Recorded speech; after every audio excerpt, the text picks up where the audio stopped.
میرے نبی کا ہے مکھڑا چاند. الحمدللہ رب العالمین والصلاة والسلام علی رسولہ الکریم اما بعد. معزز سامعین، رمضان المبارک نزول قرآن کا مہینہ ہے. اسی مبارک مہینے میں قرآن مجید کو اتارا گیا اور قرآن مجید کے نزول کی وجہ سے رمضان المبارک کی عظمت میں اور اضافہ ہوتا ہے. اور قرآن مجید ایک ایسی کتاب ہے جس کے بارے میں اللہ تعالیٰ نے فرمایا ہے کہ ذالک الکتاب لا ریب فیہ، یہ وہ کتاب ہے جس میں شک اور شبہ کی کوئی گنجائش نہیں ہے. ھدی للمتقین، یہ وہ کتاب ہے جو متقین کے لیے، تقوی پرہیزگار لوگوں کے لیے ہدایت کا ضامن ہے، ان کی رہنمائی کرنے والی کتاب ہے. تو رمضان المبارک میں روزہ اور قرآن مجید، ان دونوں کا مقصد تقوی ہے. ان دونوں میں مشترکہ خصوصیت ہے. رمضان اور روزہ یہ دونوں بندے کی شفاعت کریں گے قیامت کے دن. تو معزز سامعین، رمضان المبارک کے اندر قرآن مجید کا نزول ہوا تو ہم لوگوں کو کیا کرنا چاہیے؟ قرآن مجید کے ساتھ رمضان المبارک کے اندر ہمارا کیسا تعلق ہونا چاہیے؟ قرآن مجید جس کے سلسلے میں اللہ نے فرمایا وَإِنَّهُ لَتَنزِيلُ رَبِّ الْعَالَمِينَ، یہ کتاب جو ہے جہانوں کے پروردگار کی طرف سے اتاری گئی ہے.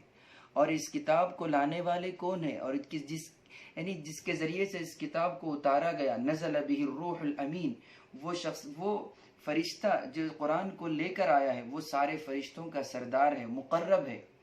اور جس نبی اور جس ذات اور جس شخصیت پر یہ قرآن اترا ہے، یہ محمد الرسول اللہ صلی اللہ علیہ وسلم، جو سارے نبیوں کے سردار، سید الکونین ہیں، دونوں جہاں کے سردار ہیں. اور قرآن مجید اس ماہ مبارک میں اتارا گیا. جس مہینے میں قرآن اترا ہے وہ مہینہ سارے مہینوں کا سردار ہے. اور جس رات قرآن مجید اترا ہے لوح محفوظ سے آسمان دنیا پر، وہ لیلۃ القدر جو 1000 مہینوں سے بہتر رات ہے. تو رمضان المبارک کے اندر قرآن مجید سے ہمارا گہرا تعلق ہونا چاہیے. رمضان اور قرآن میں گہرا تعلق ہے. قرآن مجید میں اللہ نے رمضان کی تعریف ہی یہ کی، شہر رمضان الذی انزل فیہ القرآن، یعنی رمضان وہ مہینہ جس میں قرآن اتارا گیا. تو رمضان کی تعریف ہی اس طرح سے شروع کی کہ اس مہینے میں قرآن کو اتارا گیا. تو ہم لوگوں کا تعلق ماہ رمضان کے اندر خوب قرآن مجید سے ہونا چاہیے، جیسا تعلق حضور اکرم صلی اللہ علیہ وسلم کو تھا، جیسا تعلق حضرات صحابہ کرام رضوان اللہ تعالی علیہم اجمعین کو تھا. حضور اکرم صلی اللہ علیہ وسلم ماہ مبارک کے اندر، رمضان المبارک کے اندر جو ہے قرآن مجید کی کثرت سے تلاوت کرتے تھے، بہت زیادہ تلاوت کرتے تھے. اور ایک حدیث میں آتا ہے کہ حضور اکرم صلی اللہ علیہ وسلم نے رمضان المبارک کے اندر قرآن مجید آپ تلاوت کرتے تھے اور حضرت جبریل کو سناتے تھے. اور ایک روایت میں کہ حضرت جبریل اور حضور دونوں قرآن مجید کا دور کرتے تھے.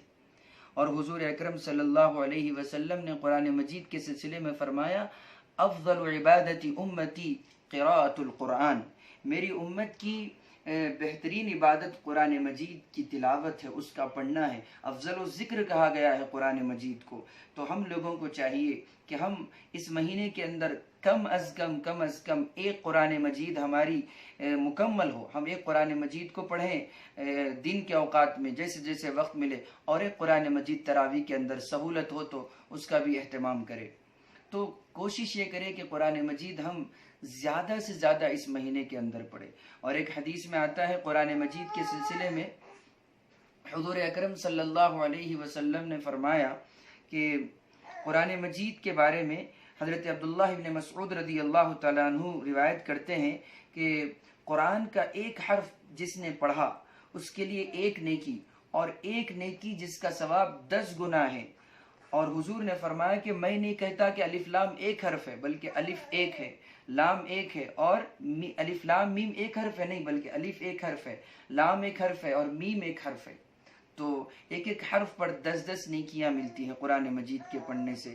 تو ہم معزز سامعین، ہم لوگوں کو چاہیے کہ اس مہینے میں ہم زیادہ سے زیادہ قرآن مجید پڑھیں اور اس پر عمل کرنے کی کوشش کریں. قرآن مجید کو اپنی زندگی میں لائیں. جیسا کہ کسی شاعر نے کہا ہے، وہ معزز تھے زمانے میں مسلمان ہو کر، ہم خوار ہوئے زمانے میں تاریک قرآن ہو کر.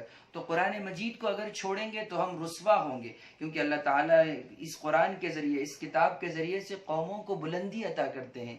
تو ہم لوگ کوشش کریں کہ قرآن مجید زیادہ سے زیادہ اس مہینے میں پڑھے، رات میں پڑھے، قیام اللیل میں پڑھے، دن میں پڑھے، روزے میں پڑھے. اور روزے کے اندر، رمضان کے اندر ہمارے اسلاف اور اکابرین کا بھی یہی طریقہ تھا کہ سارے اذکار وغیرہ کو چھوڑ کر صرف قرآن مجید کی تلاوت میں لگے رہتے تھے اور قرآن مجید کی تکمیل پر تکمیل کرتے چلے جاتے تھے. اللہ تعالیٰ سے دعا ہے اللہ تعالیٰ مجھے اور آپ کو کثرت سے قرآن مجید کی تلاوت کرنے کی توفیق عطا فرمائے. پوری زندگی اس مہینے میں بھی اور اس کے غیر رمضان میں بھی زیادہ سے زیادہ قرآن پڑھنے کی توفیق عطا فرمائے.